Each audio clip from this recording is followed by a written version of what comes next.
Vancouver's downtown Eastside is the poorest neighborhood in British Columbia, in all of Canada for that matter.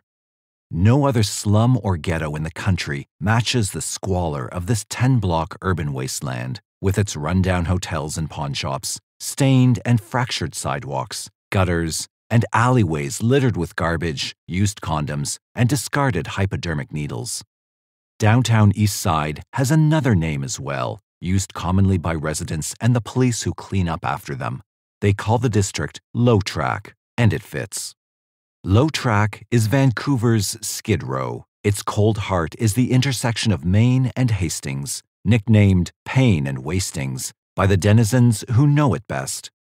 Low Track is the heart of British Columbia's rock-bottom drug scene, with estimates of its junkie population ranging from 5,000 to 10,000 at any given moment. The drugs of choice are heroin and crack cocaine, supplied by motorcycle gangs or Asian cartels that stake out choice blocks for themselves and defend their turf with brute force. Most of Low Track's female addicts support their habits via prostitution, trolling the streets night and day, haunted creatures rendered skeletal by what one Seattle Times reporter has dubbed the Jenny Crack diet. Safe sex is an illusion in this neighborhood, which boasts the highest HIV infection rate in North America. Low Track's recent history is a tale of unrelenting failure. Vancouver lured affluent tourists by the hundreds of thousands to Expo 86, but the prospect of easy money brought a corresponding influx of the poor and hopeless, most of them gravitating to downtown Eastside. Around the same time, competition among drug cartels flooded the district with cheap narcotics, encouraging a new generation of addicts to turn on, tune in, and drop out. Surrounding districts passed new laws to purge their streets of prostitutes, driving the women out of Burnaby and North Vancouver into downtown Eastside. In 1994, federal cutbacks left welfare recipients short of cash, while mental hospitals disgorged patients onto the streets. By 1997, careless sex and shared needles had taken their toll in Low Track, 1/4 of the neighborhood's residents testing HIV positive. So far, government needle exchange programs have failed to stem the plague, despite the provision of some 2.8 million needles in Low Track each year. Low Track is infamous for its kiddie stroll, featuring prostitutes as young as 11. Some of those work the streets, while others are secured by their pimps in special trick pads. New prospects arrive in Low Track every day, runaways and adventure seekers dubbed Twinkies by those already trapped in the life. A 1995 survey of downtown Eastside's working girls revealed that 73% of them entered the sex trade as children, and the same percent were unwed mothers, averaging 3 children each. Of those, 90% had lost children to the state. Fewer than half knew where their children were. More than 80% of the Low Track prostitutes were born and raised outside Vancouver. In 1998, they averaged 1 death per day from drug overdoses, the highest rate in Canadian history. But there were other dangers on the street as well. 3 years before Expo 86 opened its gates, prostitutes began to vanish from Low Track. By the time police noticed the trend, 14 years later, more than 24 had already disappeared without a trace. Streetwalkers are, by nature, an elusive breed. Many begin as adolescent runaways and never lose the habit of evasion, changing names and addresses so often that investigators have no realistic hope of tracking a specific prostitute for any length of time. When hookers vanish, as opposed to being slain and left in garbage dumpsters or motel rooms, in canals and vacant lots, no one can say with any certainty if they have disappeared by choice or through foul play. Too often, no one cares. No pattern was discernible in the early cases. Rebecca Gurney, 23, was last seen alive on June 22, 1983, reported missing 3 days later. Most of downtown Eastside's vanished women were not so promptly missed. The next official victim, 43-year-old Sherry Rail, would not be reported missing until 3 years after her January 1984 disappearance. 33-year-old Elaine Auerbach told friends she was moving to Seattle in March 1986, but she never arrived, reported missing in mid-April. Teresa Ann Williams, a 26-year-old Aboriginal, was last seen alive in July 1988, reported missing in March 1989. 14 months elapsed between the August 1989 disappearance of 40-year-old mental patient Ingrid Soet and the report to police on October 1, 1990.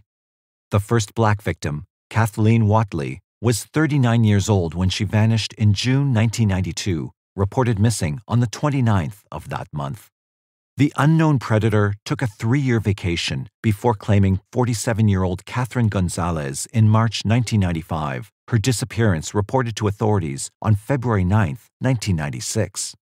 The year's second victim, in April, was 32-year-old Catherine Knight, missing 7 months before police received the report on November 11th. Dorothy Spence, a 36-year-old Aboriginal, vanished 4 months after Knight in August 1995, but her disappearance was reported earlier on October 30th. The year's last victim was 23-year-old Diana Melnick, lost in December, reported missing 4 days after Christmas. Again, the hunt was stalled, this time until October 1996, when 24-year-old Tanya Hollock disappeared, reported on November 3rd.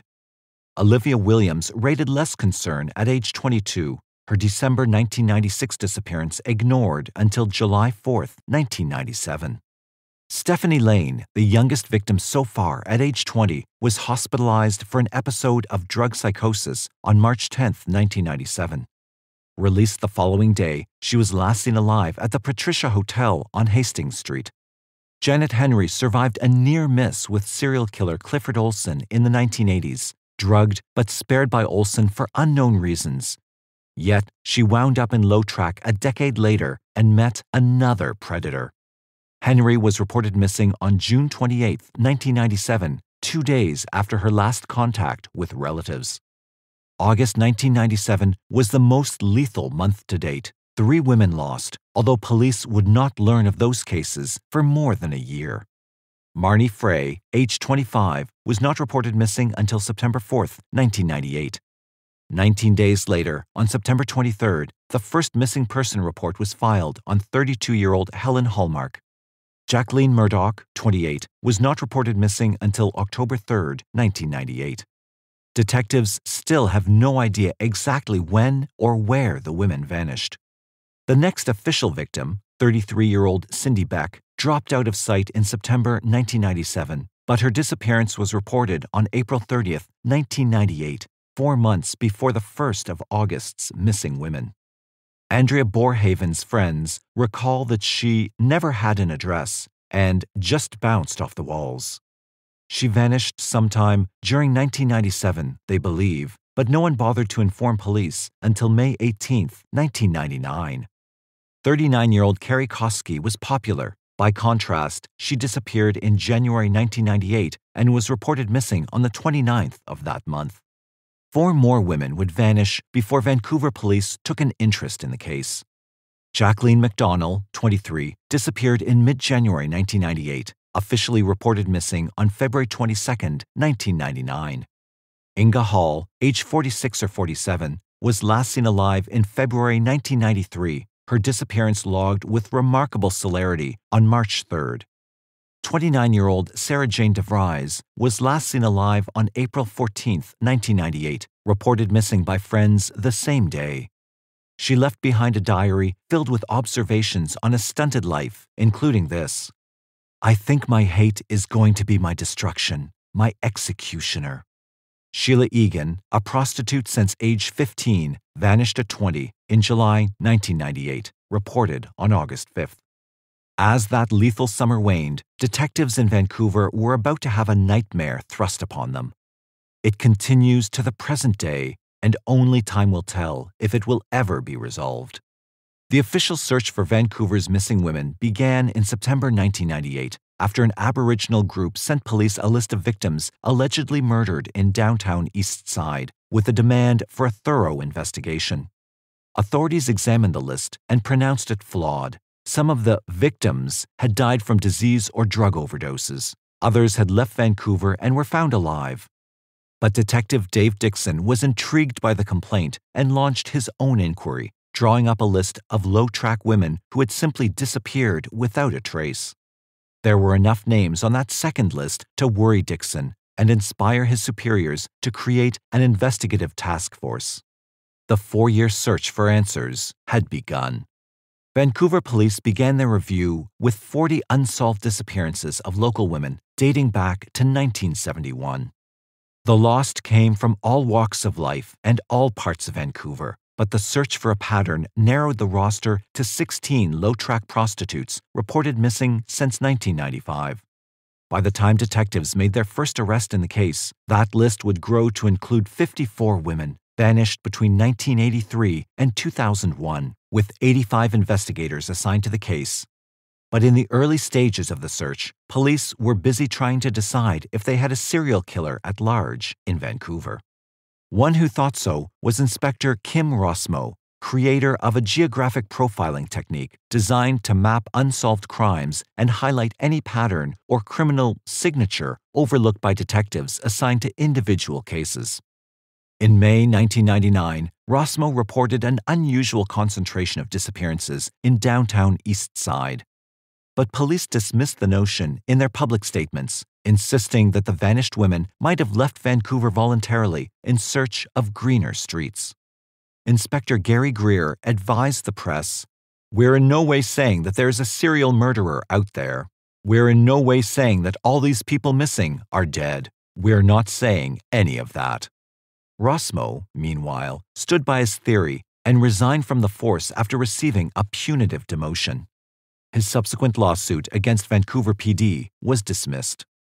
Internal dissension was not the only problem faced by police in their search for low-tracks missing women. Canada's violent crime linkage system did not track missing persons without some evidence of foul play, and task force investigators were so far empty-handed. In the absence of a corpse or crime scene, even a specific date for most of the disappearances, forensic evidence was non-existent. Pimps and prostitutes were naturally reluctant to cooperate with the same officers who might throw them in jail. At one point, detectives identified a man who had serially assaulted 5 streetwalkers in 2 months, but none of the victims would file a complaint. Resources were perpetually limited, despite increasing media attention to the case. Still, the detectives forged ahead as best they could. In June 1999, they met with relatives of several missing women, seeking information and DNA material for prospective identification of remains. Police and coroners' databases were reviewed throughout Canada and the United States, as were various drug rehabilitation facilities, witness protection programs, hospitals, mental institutions, and AIDS hospices.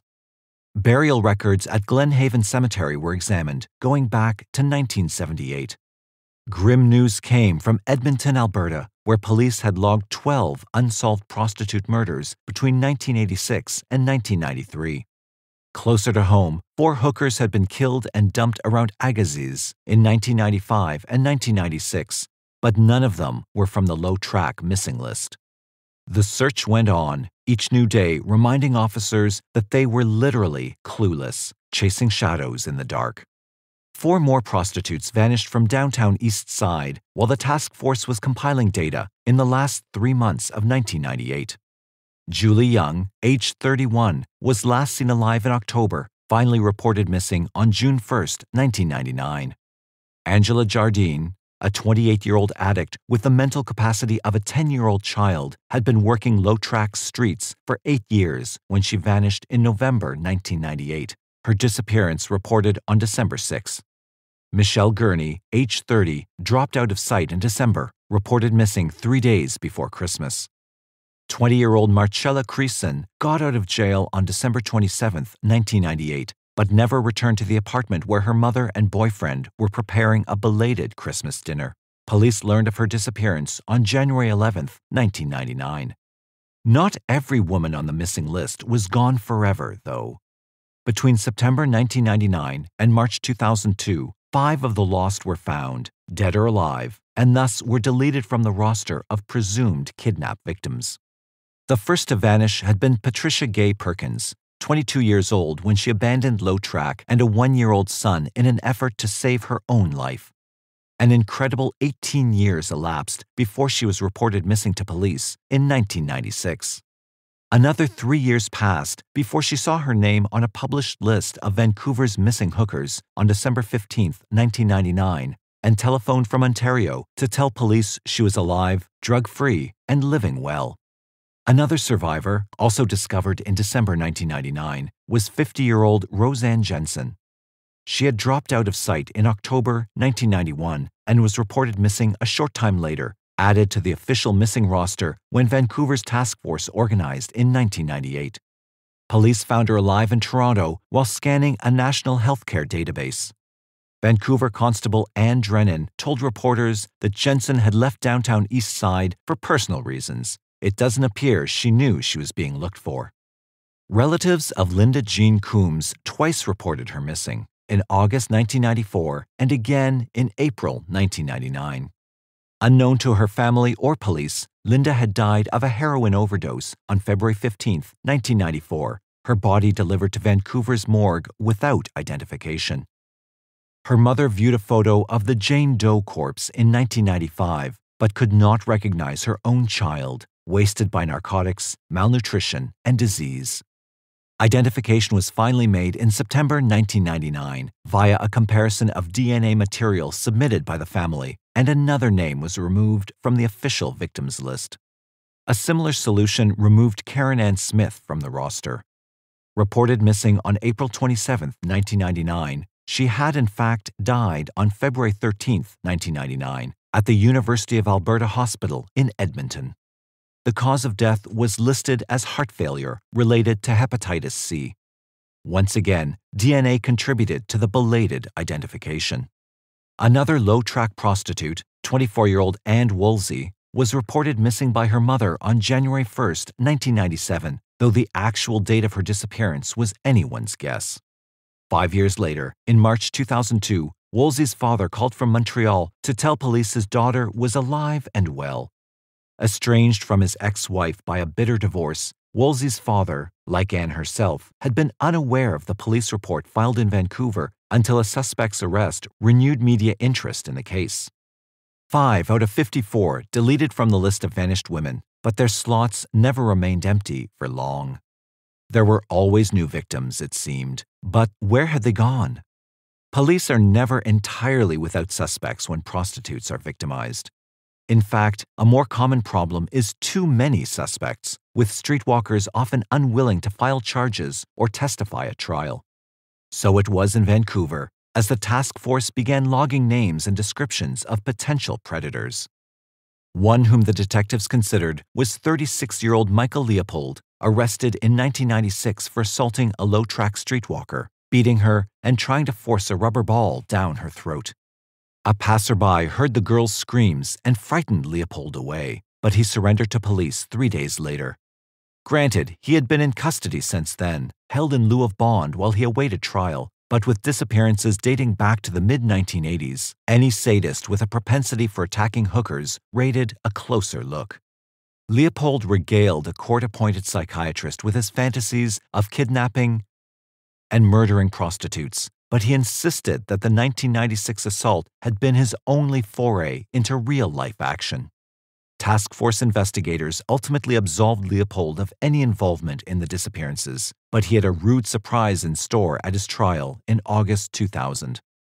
Convicted of aggravated assault, Leopold received a 14-year prison sentence, with credit for the 4 years served before the trial. Another suspect in the case was 43-year-old Alberta native Barry Thomas Niedermeyer. Convicted in 1990 of pimping a 14-year-old girl, Niedermeyer apparently left prison with a grudge against streetwalkers. In 1995, he was jailed again, this time for selling contraband cigarettes from his Vancouver tobacco shop, driven out of business by a heavy fine. In April 2000, Vancouver police charged Niedermeyer with violent attacks on 7 low-track hookers. The charges against him including assault, kidnapping, sexual assault, robbery, unlawful confinement, and administering a noxious substance. None of Niedermeyer's alleged victims were drawn from the Vancouver missing list, and Constable Anne Drennan told reporters, "It's impossible to say at this point whether or not Niedermeyer may be related to those cases." Certainly, he is a person of interest, and he will continue to be a person of interest. More frustrating still were the suspects described to police without names or addresses. On August 10, 2001, Vancouver police announced their search for an unidentified rapist who attacked a 38-year-old victim outside her low-track hotel a week earlier. During the attack, police spokesman said, the man claimed responsibility for sexually assaulting and killing other women in the downtown Eastside. The victim had escaped by leaping from her car, and while she offered a description to authorities, the boastful predator remains at large. There are countless more besides. The Downtown Eastside Youth Activities Society maintains a daily bad date file, page after page of reports from local prostitutes who have been threatened or injured by nameless tricks. Their tales run the gamut from verbal abuse to beatings and stabbings, presented as a warning for those who support themselves and their habits on the streets. All in vain. Late in 1998, task force detectives got their best lead yet from 37-year-old Bill Hiscox. Widowed 2 years earlier, Hiscox had turned to drugs and alcohol after his wife died, rescued from the downhill slide when his foster sister found him a job at P&B Salvage in Surrey, southeast of Vancouver. The proprietors were Robert William Willy Pickton and his brother David of Port Coquitlam. Hiscox's helpful relative was Robert Pickton's off-and-on girlfriend in 1997, and Hiscox picked up his paychecks at the brothers' Port Coquitlam pig farm, described by Hiscox as a creepy-looking place, patrolled by a vicious 600-pound boar. I never saw a pig like that who would chase you and bite at you, he told police. It was running out with the dogs around the property. Hiscox had grown concerned about the Picktons after reading newspaper reports on Vancouver's missing women. Robert Pickton was a pretty quiet guy, hard to strike up a conversation with, but I don't think he had much use for men. Pickton drove a converted bus with deeply tinted windows, Hiscox told authorities. It was Willy's pride and joy, he said, and he wouldn't part with it for anything. Willy used it a lot. The brothers also ran a supposed charity, the Piggy Palace Good Times Society, registered with the Canadian government in 1996 as a non-profit society intended to organize, coordinate, manage, and operate special events, functions, dances, shows, and exhibitions on behalf of service organizations, sports organizations, and other worthy groups. According to Hiscox, the special events convened at Piggy Palace, a converted building at the hog farm, were drunken raves that featured entertainment by an ever-changing cast of downtown Eastside prostitutes. Police were already familiar with the Pickton brothers. David Francis Pickton had been convicted of sexual assault in 1992, fined $1,000, and given 30 days probation. His victim, in that case, told police Pickton had attacked her in his trailer at the pig farm, but she managed to escape when a third party came in and distracted him. Port Coquitlam authorities sought an order to destroy one of David's dogs in April 1998 under the Livestock Protection Act, but the proceedings were later dismissed without explanation. Pickton had also been sued 3 times for damages resulting from traffic accidents in 1988 and 1991, settling all 3 claims out of court.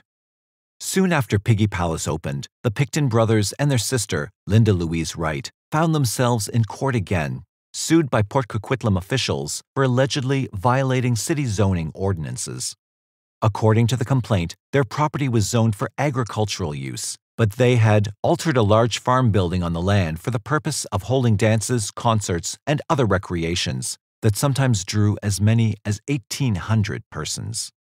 Following a New Year's Eve party on December 31, 1998, the Picktons were slapped with an injunction banning future parties, the court order noting the police were henceforth authorized to arrest and remove any person attending public events at the farm.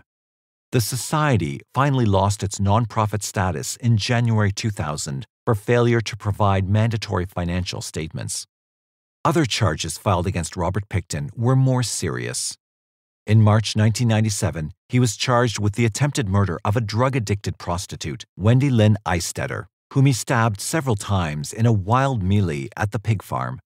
Eistetter told police that Pickton handcuffed and attacked her on March 23rd, but that she escaped after disarming him and stabbing him with his own knife. A motorist found Eistetter beside the highway at 1:45 a.m. and took her to the nearest emergency room, while Pickton sought treatment for a single stab wound at Eagle Ridge Hospital. He was released on a $2,000 bond, but the charge was later dismissed without explanation in January 1988. The stabbing had crystallized Bill Hiscox's suspicion about Robert Pickton, whom he called quite a strange character. Aside from the assault, Hiscox told police, there were all the girls that are going missing and all the purses and IDs that are out there in his trailer and stuff. Pickton, Hiscox told detectives, frequents the downtown area all the time for girls.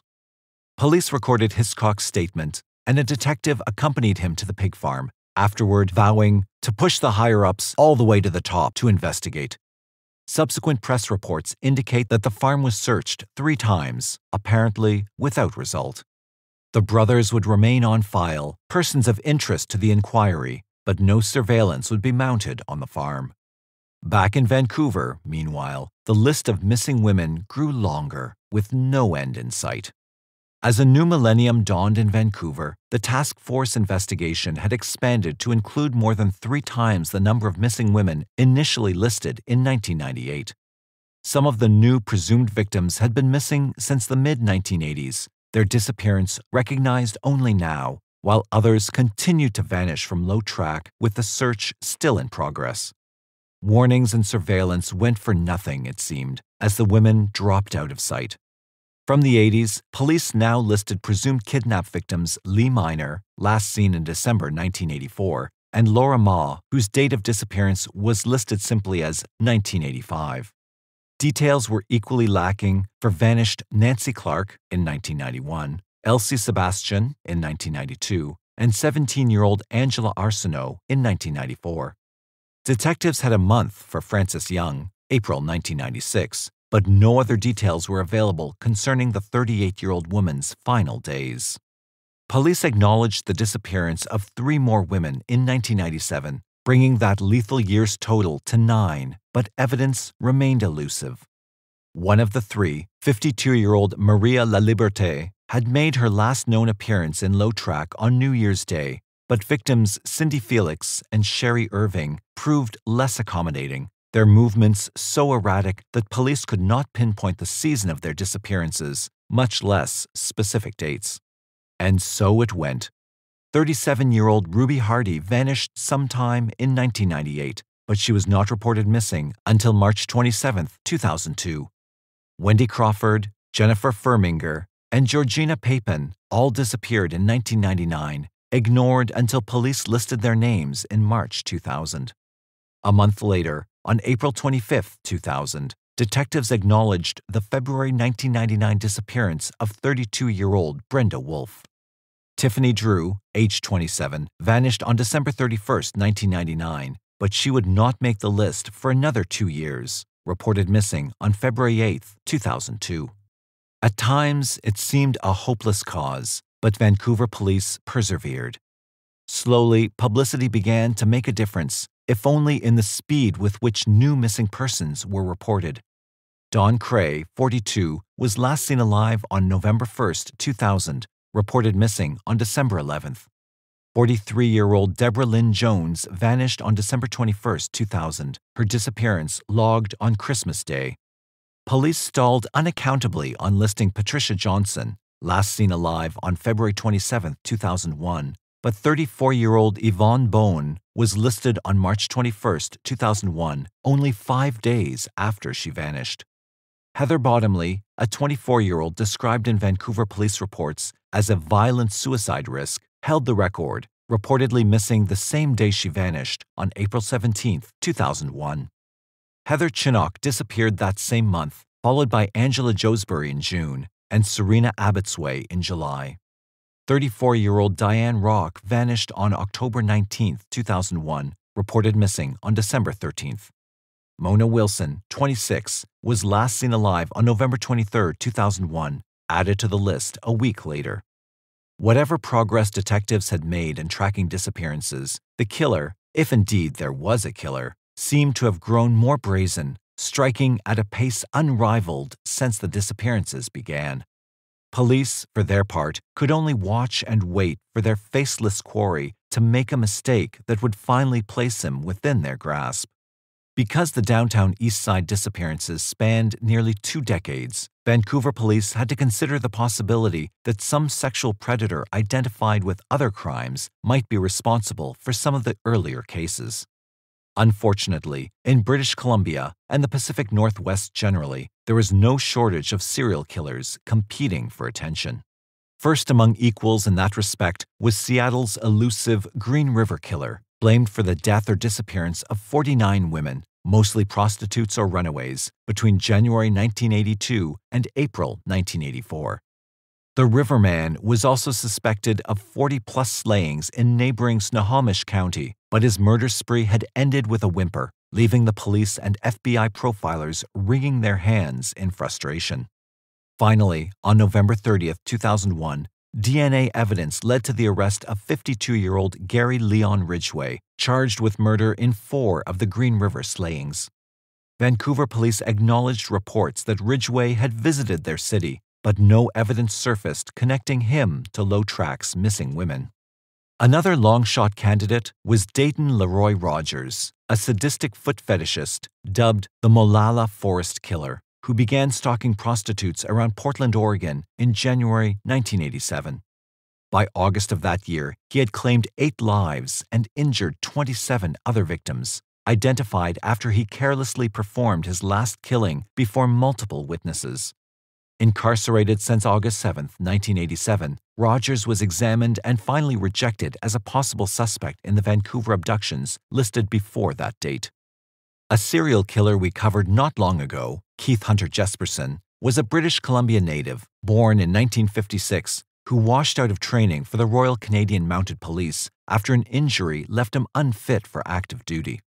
Instead, he hit the road as a long-haul trucker, traveling widely across North America and murdering various women in the process.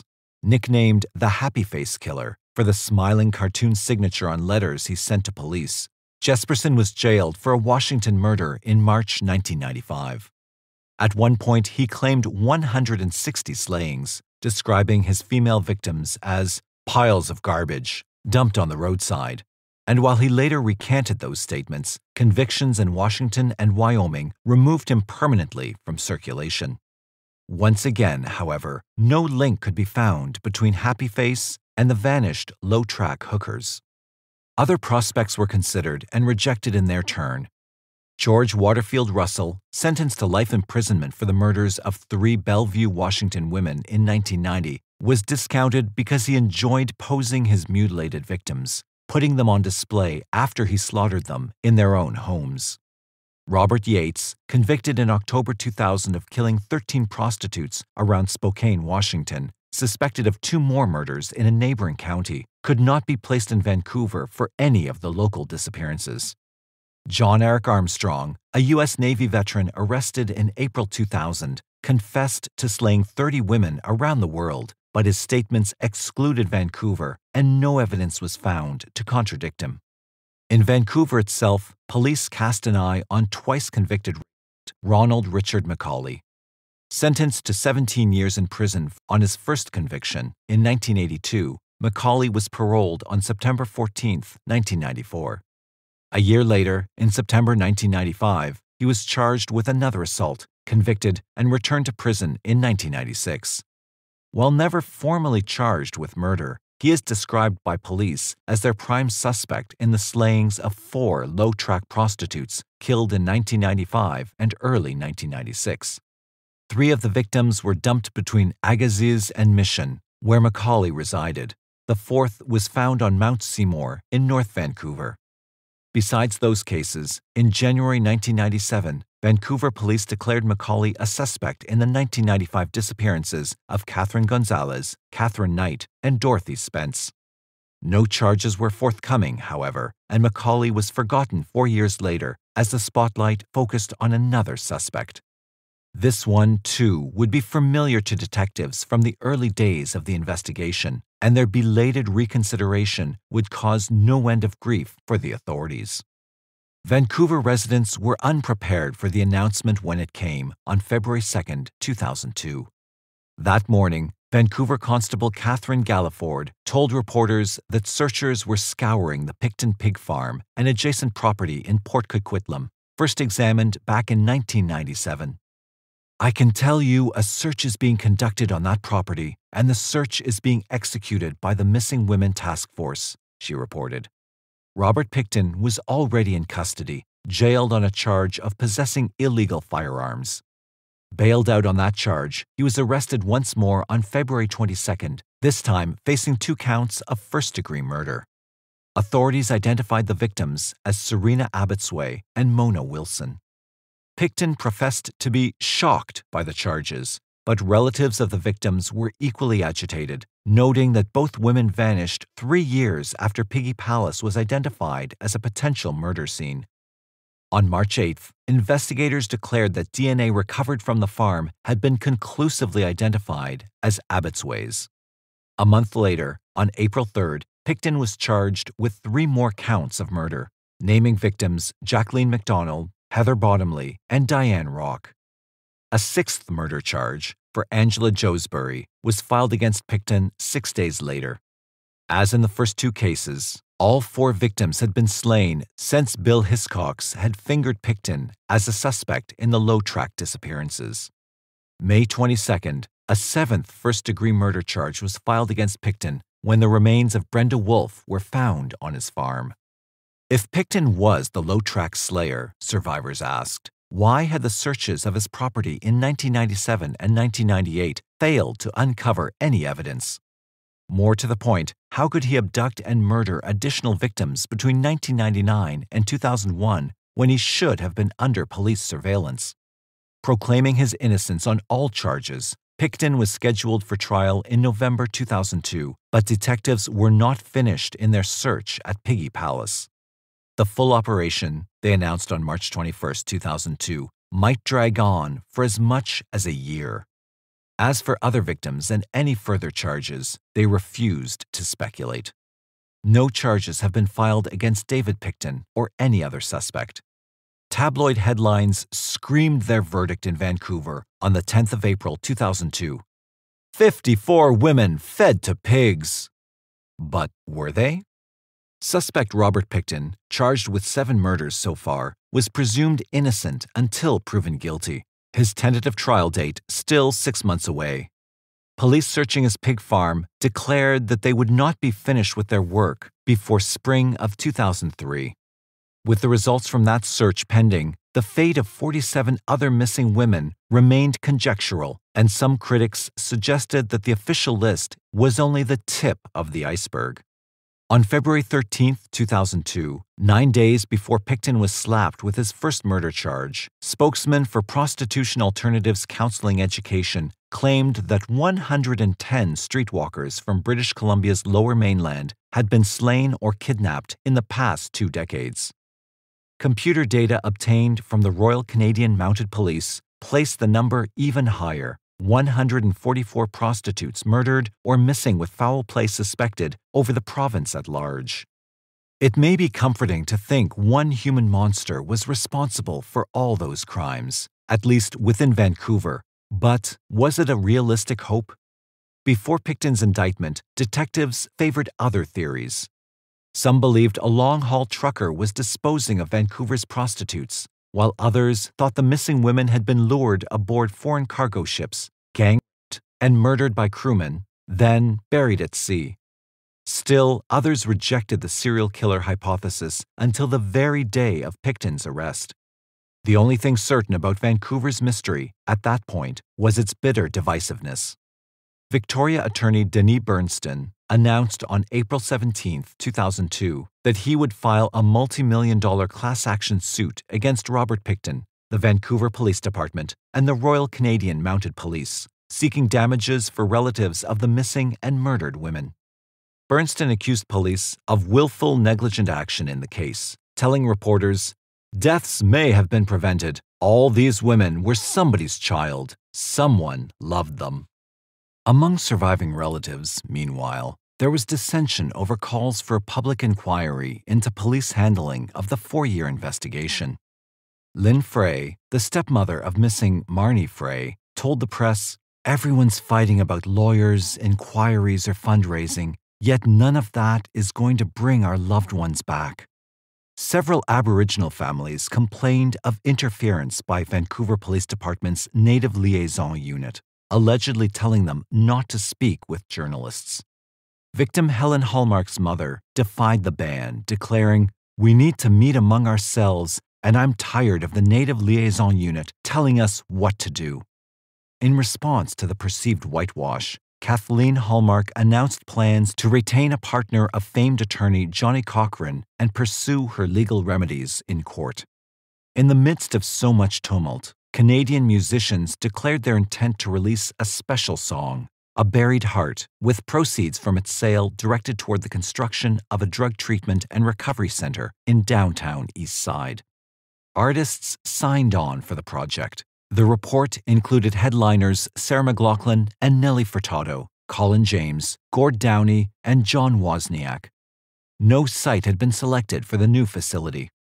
In a parallel effort, Val Hughes, sister of missing Keri Koski, told reporters that a missing women's trust fund had been established at the Bank of Montreal, accepting donations for the construction of a rapid opiate detoxification center in the downtown East Side. Beyond hope for the future, there was anger.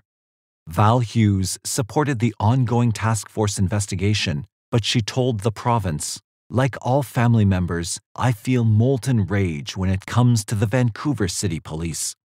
Their view was that it didn't matter if a serial killer was at work, as long as it was confined to one geographical area where the women were expendable people no one cared about. "They told us our loved ones were just out partying. We want a full public inquiry, not to interfere with the criminal prosecution, but to get answers." Those answers were still a vague and distant object of desire. 4 more charges of murder were laid against Robert William Pickton in Port Coquitlam Court Wednesday, October 2, 2002. Pickton was now charged with first-degree murder in the deaths of Heather Gabrielle Shinnock, Tanya Marlowe Hollock, Sherry Irving, and Inga Monique Hall. Tanya Hollock and Inga Hall appeared on the earliest missing women list. Hollock was 21 when she was last seen on October 29th of 1996. Hall was 46 when she disappeared on February 26, 1998.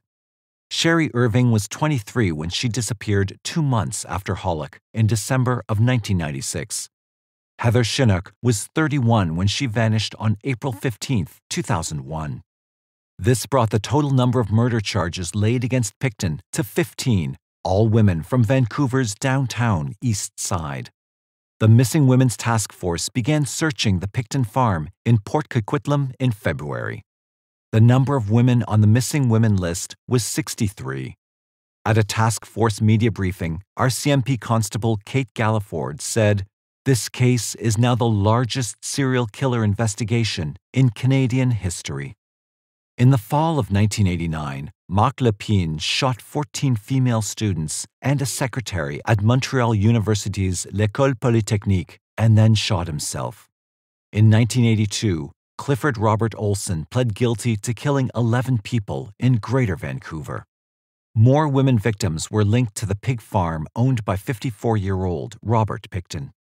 The discovery increased the tally to 30 women whose remains had been found on the farm. Fox News reported some of the gruesome details. Police found human body parts in freezers used to store unsold meat. They also discovered remains in a wood chipper, the victims' bodies turned into pig feed. Unlike crime news coverage in the United States, the details of the worst serial murder case in Canadian history were banned from media coverage in Canada. While this approach protects the accused from pretrial publicity that could affect a jury, it also denies the public an opportunity to hold the police accountable for the speed and quality of their investigation. Ernie Cray, an Aboriginal leader, and many others have been very critical of the tardy police investigation into the case. Like many cases where the victims are prostitutes, police assume that the missing women have just moved to other areas to ply their trade. The cases are treated very differently than if a large number of middle-class women disappeared. The Toronto Star interviewed RCMP Task Force spokesperson Corporal Kate Galliford, who told them, "Believe it or not, we're still in the somewhat early stages of our investigation." The 6 women who were last identified were Yvonne Bowen, Dawn Cray, Wendy Crawford, Andrea Borhaven, Keri Koski, and Cara Ellis. 3 of the 9 women remained unidentified. The strict publicity ban on Pickton's preliminary trial hearing in July of 2003 was instigated to ensure information was not broadcast to potential jurors before the case was brought to trial. But, despite the ban, evidence from the hearing leaked out and was reported widely. Peter Ritchie, Pickton's lawyer, told reporters that the leaks were precisely what he was afraid of. "Our concern all along is that we cannot control that," he said, "so we're going to have to follow that to see what has been published." Prior to the announcement, family members of some of the missing women accused the Vancouver police of mishandling the investigation, stating that they had ignored evidence that a serial killer was responsible and didn't take the matter seriously because many of the women were prostitutes and drug addicts. Dr. Elliot Layton, the author of a popular book on serial killers called Hunting Humans, defended the police, stating, "Responsible people have to be careful about making wild pronouncements about possible serial killers. When we are not sure if it's true, then it's inappropriate to throw people into a state of panic. Prostitution is a very dangerous profession, and many of the people in it are wanderers and not well connected to any conventional system of government controls or social services. So they can drift away from the system without being noticed for a very long time, even when nothing may have actually happened to them." The accusations that police mishandled the investigation gained new momentum when the former detective and geographic profiler Kim Rossmo claimed that he had told police a serial killer was probably responsible for the disappearances of prostitutes in the Vancouver area, but was ignored. Rossmo then acted surprised and sued the Vancouver department for wrongful dismissal when they failed to renew his contract. The announcement of the new search site came just one day before a preliminary hearing in a Port Coquitlam, British Columbia provincial court into the case that was to begin hearing final submissions from the Crown and lawyers for Pickton. The new site, approximately 65 kilometers east of Vancouver, was located in a high-traffic area adjacent to Highway 7, also known as the Lougheed Highway. Galliford reporters stated, "We started in this area based on evidence we uncovered during the course of our investigation," adding that the police became aware of the area just recently.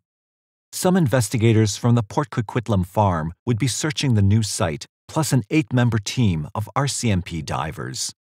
The investigation at the Port Coquitlam property was expected to continue until fall. 2 of the 4 soil sifters being used at the pig farm had been shut down, so the soil underneath could be excavated and searched. The 52 anthropologists who were manning the sifters would be sent to the new site. The area was now fenced off and under 24-hour protection. Prior to the press release, Vancouver police contacted family members from all 63 missing women to inform them of the new investigation. Maggie DeVries, the sister of one of the alleged victims, was one of those contacted and later told reporters, "It's encouraging and horrifying simultaneously. It gives me the sense that more will be discovered." By mid-October 2004, the 21-month search of Robert Pickton's 14-acre pig farm by 102 forensic anthropologists linked 30 women's DNA to the property. 27 of the women were among those listed as missing, and 3 have not yet been identified. The newly identified women fit the same profile as the other female victims. They had histories of working in the sex trade, histories of substance abuse, and histories of frequenting the downtown Eastside. Vancouver Police Sergeant Sheila Sullivan said that they had no information that linked all 69 missing women to the farm. Pickton, who was arrested for trying to murder a prostitute on March 23, 1997, went free after charges were dropped. Also, a person who worked for Pickton tipped authorities to him in 1998, but the government did nothing to investigate the property until 2002.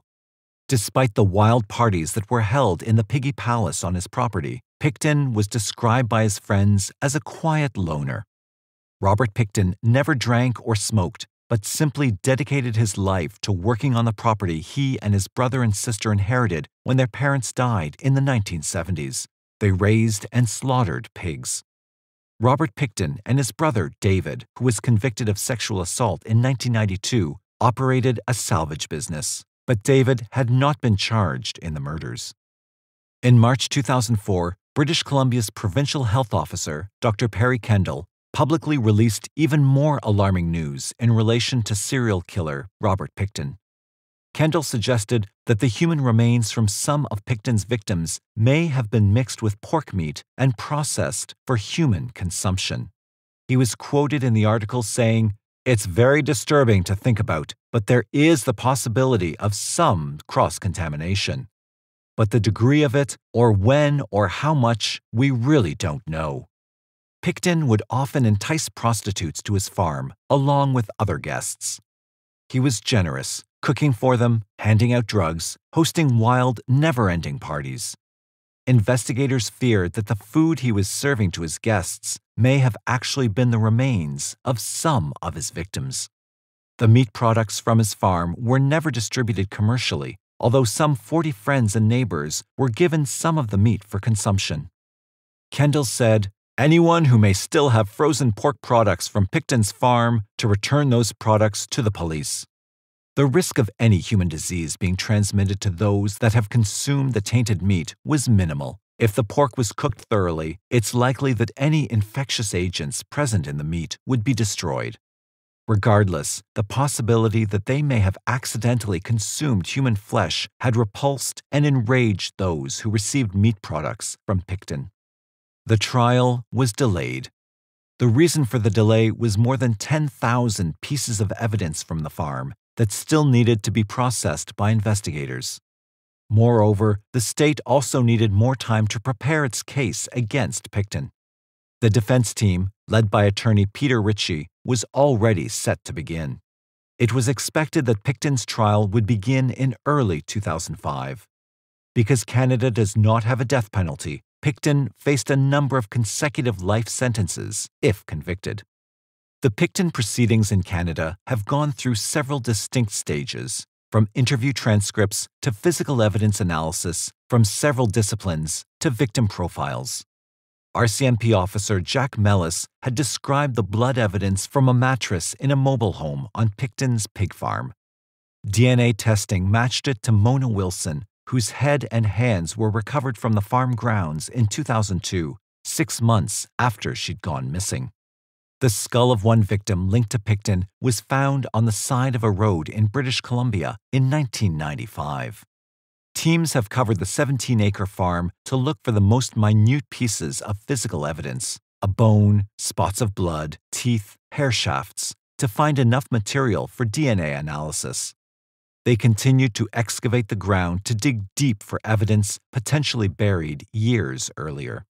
At the end of February, 2 RCMP officers described how in early April 2002 they had come across grisly human remains, including severed heads, in a freezer inside the building on the farm grounds. The frozen remains were thawed and eventually identified as parts of Serena Abbotsway and Andrea Joesbury. Investigators also turned up the jawbone of Brenda Wolfe, stuck in mud in a pig pen, and another jawbone at a different location was identified as that of Marnie Fay. Throughout March, more searchers, officers, and DNA experts testified. In April, after 60 witnesses had taken the stand for the prosecution, attorneys for both sides met to try and shorten the proceedings. Since some 235,000 exhibits had been processed by the RCMP Forensic Lab, it would have taken many months to prove chain of custody. The defense stipulated that the remains had been properly handled, so the prosecutor could skip the steps of having each person in possession of evidence testify. Day in and day out, Pickton's expression rarely wavered as he stared into space or glanced at a witness. He entered the courtroom each day wearing one of 4 revolving shirts and carrying a binder for his notes and doodles. His boredom seemed to mirror that of the media as the recounting of scientific evidence reportedly became tedious. A law professor suggested that the drop in attendance was due to a lack of a gripping narrative. Despite the grisly testimony, there were no larger-than-life personalities involved. The victims were mostly drug abusers and prostitutes, and the accused is an aging, uneducated pig farmer who liked to talk about himself. Still, he was allegedly the most prolific serial killer that a Canadian court had ever prosecuted, and the proceedings finally picked up. There was plenty of coverage as Pickton showed interest, and even appeared to smile during the analysis of a handheld reciprocating saw allegedly used to bisect 3 skulls and cut through other human bones. There were cut marks on Wolf's jawbone, as well as several ribs, 2 heel bones, and several vertebrae that had been collected. 10 of the saw's 45 blades came into evidence only because they could not be eliminated as the blades that had caused the cuts in the bones. The expert was certain a saw had produced them, but could not definitely identify what kind. A forensic entomologist, Dr. Gail Anderson, also testified that the remains of Abbotsway and Joesbury had been exposed to the elements for several weeks to several months before being stashed in the freezer where they were found.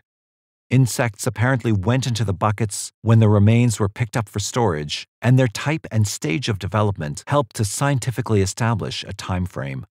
From April into early May, the jury members were shown graphic pictures of the decomposing heads, hands, and other remains as forensic pathologists testified about the autopsies. The first witness agreed that the skulls were cut from both front and behind with a reciprocating saw, and that they'd been forced apart where the cuts nearly joined. He also described the gunshot wounds to 3 of the victims, although ballistics experts could not link the recovered bullets to any of the guns found on the property. When Justice James Williams noticed the effect this evidence, which included images of maggots and skin sloughing, was having on some of the female jurors, he called for a recess. The next day, they heard that a .22 caliber revolver with a rubber sex toy attached over the barrel had yielded DNA from a victim and possibly from Pickton. Finally, forensic chemist Tony Fung testified that a substance found in a syringe that came from Pickton's office was methanol, commonly used in the windshield wiper fluid. An acquaintance of Pickton's had mentioned his statement about using this type of fluid to kill drug addicts. However, no methanol had shown up in tests on the remains of the victims in question.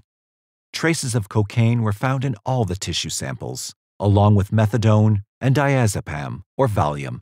But toxicologist Heather Dinn declined to state that the concentration of drugs had been fatal. Anthropologists took to the stand to describe the examination of tens of thousands of bone fragments from a pile, most of which proved to be from animals, but a few of which were human. Specifically, they found several human toe, heel, and rib bones. During the second week of May, the forensic stage briefly gave way to the human face, with no challenge from the defense. On May 10th, after 78 witnesses had taken the stand, the jury learned how Brenda Wolfe, the mother of 2, had asked for government assistance for food because she'd spent what little money she had to make a good Christmas for her kids. Reporter Greg Joyce described the 24-page booklet composed for the court about the victims and said that Pickton seemed to read this record along with the Crown's attorney, John Ahern. The known movements of each victim were mapped through pharmacy and medical records, police contacts, and welfare requests. But it was dry data compared to what was to come. Elaine Allen, employed at Women's Information Safe House, or WISH, drop-in center, had known 5 of the 6 victims and told the jury what she knew about them. How Andrea spoke softly and Georgina Papin was charming and outspoken. How the opinionated Serena was often beaten up and showed numerous tracks from drug use, while Mona had a demanding boyfriend who sent her out to make money. Andrea, she said, had been the best-behaved client she had ever had, being both polite and aware of the needs of others. They often spoke quietly about her difficult life. Others who had known these women before they disappeared also testified, One had run a focus group attended by women from the streets, and the jury learned that in some cases, the women worked as prostitutes to feed their children because welfare payments were insufficient. Another witness was a friend of Georgina Papin, and she described how they had spent time baking and playing cards together, but then Georgina fell back into drug use and was soon gone. Then, a former prostitute and drug dealer told about her friend, Brenda Wolfe, who vanished in the spring of 2000. Brenda had deteriorated to the point of not bathing or washing her clothes. Before she disappeared, she was a mess, having lost about 50 pounds. But testimony about the victims was notably spare. Thus far, their family members had not been called. The next stage involved what Pickton might have done with the women after they died. Jim Kress, a driver for a Vancouver rendering company, described how he had picked up 2 to 5 45-gallon barrels of pork offal and burnt meat chunks from the Pickton farm to take to West Coast Reduction. Before 2002, customers could dump stuff at the plant themselves, unsupervised, and Kress had seen Pickton there once. While this testimony was suggestive, given the statement Pickton made about victim disposal, it was not proof of anything sinister. Drama entered the courtroom during the first half of June, with 2 controversial witnesses offering potentially explosive testimony. Both were acquaintances of Pickton's. The first man was only mildly interesting, although Canadian papers had created great anticipation, but the second stirred several edgy moments. Pat Casanova, once arrested during the investigation of 15 of the victims now associated with Pickton, used to regularly butcher pigs on the Pickton farm. Casanova, married and suffering from treatment for throat cancer, admitted that he had received oral sex from one of the victims, Andrea Josbury, while in Pickton's trailer. He remembered her name as Angel, and that Dinah Taylor had brought her to the farm. Casanova had paid Taylor, who gave some of the money to Angel. Casanova said he'd noticed items of clothing in the trailer and some purses that belonged to women who were not present, but admitted that Pickton had never spoken to him about missing women. Casanova had known Pickton for approximately 2 decades and had seen him angry only once. Being caught in a lie in earlier statements, Casanova admitted that he'd told the police after Pickton was arrested that he'd been sexually engaged on the farm with only one woman, Roxanne. He'd never mentioned Angel, and in fact, he might have been one of the last people to see her alive. The defense attorneys seemed to hope to pose Casanova as a good suspect in Angel's murder, although he was not charged with it after his arrest. In any event, the jury did see that Casanova was able to lie easily to protect himself. Thus, he was less than a credible witness, especially because he told a police officer that he doesn't lie. Casanova defended himself on this point with the notion that he's sometimes forgetful. Regarding certain pieces of evidence, he explained his DNA on a slaughterhouse door as the result of mucus spewed after his throat treatments. He denied using orange bags for carrying butchered pigs, deflecting the implication that he might be the killer since a victim's DNA was found on such a bag. Pickton's attorneys were unsuccessful at transferring suspicion from their client onto Casanova, but they did manage to undermine his claim to honesty. Similarly, they attacked the next prosecution witness, but to greater effect. Scott Chubb was one of the prosecution's key witnesses, writes Robert Matas for the Globe and Mail, having visited the farm a great deal and been privy to certain dark comments Pickton had reportedly made. He was the informant who initially led police to the pig farm. He'd met Pickton in 1993, becoming an employee and allowing himself to be videotaped early in 2002 as he related what he knew from his dealings with Pickton. The jury had seen this tape.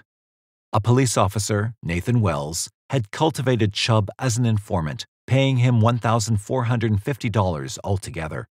Thanks to what Chubb revealed, falsely, it turns out, they were able to get the warrant to search for illegal weapons.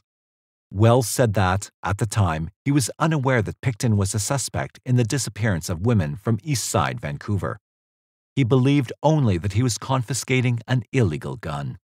Prosecutor Jeff Beauregard led Chubb, a former heroin user, through testimony that included the fact that he'd had a strange conversation with Pickton one day. Pickton had mentioned that a woman named Lynn Ellingson was costing him a lot of money and he wanted Chubb to talk to her. Chubb understood that he meant that he should hurt or get rid of her. The police had suspected that she was blackmailing Pickton over something she had witnessed. Chubb said Pickton had offered him $1,000 for this favor, but the subject grew even darker. During the course of this conversation, Chubb says that Pickton told him it was easy to kill drug addicts because they had needle marks and tracks already. If a person injected windshield washer fluid into them, they'd die and police would dismiss it as the result of a drug overdose. The jury had already learned that investigators had found a syringe containing windshield washer fluid in Pickton's trailer. This seemed like a pretty damning testimony. Under cross-examination, Pickton's attorney, Peter Ritchie, put Chubb on the spot, intending to show that he was a malleable person, easily exploited to state whatever facts the prosecutor required, even in contradiction to things he'd already said. He wanted Chubb to admit he'd been trying to get money from the police in exchange for his testimony, to the tune of several $1,000s. But Chubb said it was for protection for himself and his family, in case Pickton's brother, who'd threatened him, came after him. He denied being paid as an informant, although police notes indicated they had paid him specifically for information. There were other contradictions too, but Chubb offered a head injury as an excuse for his poor memory. Still, his comments sounded more like revisionist memory. He denied and then admitted to certain facts, such as his claim that he did not know much about guns and had only handled Pickton's when he actually had a conviction for possession of an unregistered weapon. In explaining why he'd gone to the police at all, he said it was to get them to go after a drug dealer to help get his girlfriend off cocaine. He'd supposedly told police at the time that he'd seen a forbidden firearm on the property, a MAC-10, but in court, Chubb admitted he'd only been told about it. He said it was Wells who got the information confused. Pickton seemed to be enjoying the dismantling of Chubb's credibility, and some reporters believed he was nearly ready to laugh, despite the grim nature of the accusations. Even so, Chubb told the attorneys they could go ahead and attack his character, but he was not the one on trial for 6 counts of murder. By the end of July, as the courtroom went into hiatus for 2 weeks to give the jury vacation time, the prosecution in the Pickton case had presented its key witnesses. Andrew Bellwood gave the most disturbing testimony and also took the most heat from the defense. He was the 97th witness to date, and an estimated 100 million Canadian dollars had been spent on the case. Bellwood seemed cavalier about sitting down to a pork dinner with Pickton in 1999. No surprise in that, since it was a pig butchering farm. But it was the day after Pickton had described to Bellwood how he had killed prostitutes before feeding their remains to the pigs. Allegedly, he had sex with the women first and then murdered them there on the grounds. Hacked-off parts were tossed to the pigs, which consumed them, and other parts were mingled in barrels with pig entrails and dumped at a disposal plant. It was an easy operation, Pickton supposedly implied, after he lured them to the farm with the drug of their choice. Pickton's murder method, Bellwood said, involved gagging the victims, handcuffing them, and using a wire with looped ends. He even acted it out for Bellwood. He motioned to me he would put them doggy-style on the bed and have intercourse with them, Bellwood described for the jury. As he was telling me the story, it was almost like there was a woman on the bed. It was like a play. Defense attorney Adrian Brooks found it hard to believe that after Pickton described such disgusting events, Bellwood then ate a meal with him, especially pork. Bellwood's reply was that Pickton was a nice fellow who had loaned him money and he decided the story was probably fabricated. He wasn't about to go to the police, since he himself was using drugs. Brooks then pointed to a serious inconsistency in the testimony. Bellwood claimed to have been alone with Pickton during the gruesome conversation, but earlier he had said that Lynn Ellingson was with them. In response, Bellwood blustered that he would not have gone through all that he had over the past 5 years only to sit there now and lie. He had simply confused 2 events, he explained, and Ellingson must have been present for something else. The credibility of Bellwood's testimony was also threatened by the fact that he had been questioned in association with several missing women in the Edmonton area, presumably the victims of a serial killer. He claimed the police had picked him up because of his association with the Pickton case, implying it was more or less a vicious circle. He had not been charged with anything. However, during the time he stayed on the farm, heard Pickton's supposed reenactment of murder, and then ate a pork dinner, he was in the midst of a serious addiction to crack cocaine. Yet, Bellwood insisted that his memory about the content of the conversation is clear. His addiction did not affect that, and he left the farm soon thereafter. In October 2007, a juror was accused of having made up her mind already that Pickton was innocent. The trial judge questioned the juror, saying, "It's reported to me you said from what you had seen you were certain Mr. Pickton was innocent. There is no way he could have done this, that the court system had arrested the wrong guy." The juror denied this completely. Justice Williams ruled that she could remain on the jury since it had not been proven she made the statements. Justice James Williams suspended jury deliberations on December 6, 2007, after he discovered an error in his charge to the jury. Earlier in the day, the jury had submitted a written request to Justice James, requesting clarification of his charge, asking, "Are we able to say yes if we infer the accused acted indirectly?" On December 9, 2007, the jury returned a verdict that Pickton was not guilty on 6 counts of first-degree murder, but was guilty on 6 counts of second-degree murder. A second-degree murder conviction carries a punishment of a life sentence with no possibility of parole for a period between 10 and 25 years, to be set by the trial judge. On December 11, 2007, after reading 18 victim impact statements, British Columbia Supreme Court Judge Justice James Williams sentenced Pickton to life with no possibility of parole for 25 years, the maximum punishment for second-degree murder and equal to the sentence which would have been imposed for a first-degree murder conviction. Mr. Pickton's conduct was murderous and repeatedly so. I cannot know the details, but I know this. What happened to them was senseless and despicable, said Justice Williams in passing the sentence. On August 4, 2010, the other 20 charges were stayed. 3 appeals have been filed since to the British Columbia Court of Appeal. The first one made by the defense was rejected, and the one made by the prosecution was allowed on the grounds that the trial judge had made a mistake in excluding some evidence and in splitting the charges. Pickton's defense then filed an appeal with the Canadian Supreme Court, which was rejected on July 30, 2009. He is currently incarcerated. A spokesman for the Crown stated that the other 20 charges are likely to be discontinued. The RCMP and Vancouver police have suffered some criticism for their way of handling the case, such as the 2 agencies withholding information from each other. The RCMP has been called arrogant in Canadian media and said not to work well in tandem with other investigative agencies. The Vancouver police have also been criticized for not taking action sooner and not taking the disappearances of so many women seriously. During a court hearing on August 4, 2010, Judge Williams stated that Pickton should be committed to a federal penitentiary. Up to that point, he had been held at a provincial pretrial institution. In June 2018, he was allegedly transferred from Kent Institution in British Columbia to Port-Cartier in Quebec. The victim's children filed a civil lawsuit in May 2013 against the Vancouver Police Department, the Royal Canadian Mounted Police, and the Crown for failing to protect the victims. They reached a settlement in March 2014 where each of the children was to be compensated $50,000 without an admission of liability.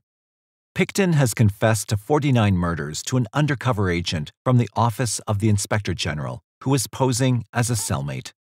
The Crown reported that Pickton told the officer that he wanted to kill another woman to make it an even 50, and that he was caught because he was sloppy.